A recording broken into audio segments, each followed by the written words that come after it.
What can you do today to get ready for a crisis that your company could have tomorrow? I'm Edward Segal, author of the best-selling book, Crisis Ahead: 101 Ways to Prepare for and Bounce Back from Disasters, Scandals, and Other Emergencies.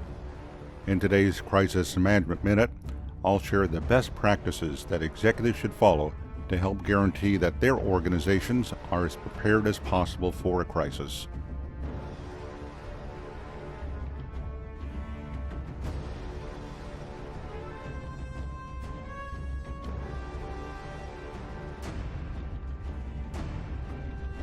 Here are 9 ways to help make sure your business or organization is as ready as it can be for a crisis.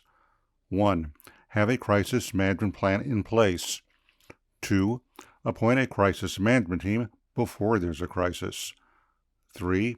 Have the team test the crisis management plan at least once a year to make sure it'll work when needed and that all members of the team will work well together. 4. Immediately update the plan to reflect any lessons that were learned from those tests.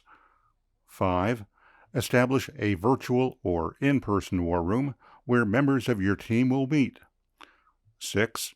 Prepare a crisis communication plan so your company will know what to say when a crisis strikes, who'll say it, when they'll say it, where they'll say it, why they'll say it, and how they'll say it.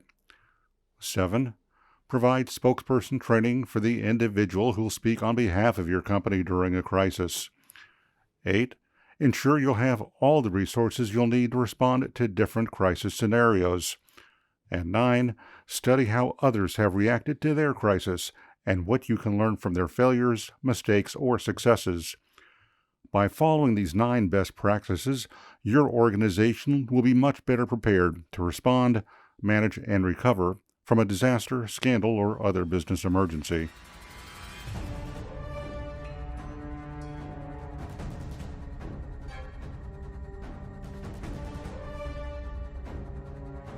In the next episode of the Crisis Management Minute, I'll share my advice on how to ensure that people will remember what you have to say about your company's crisis.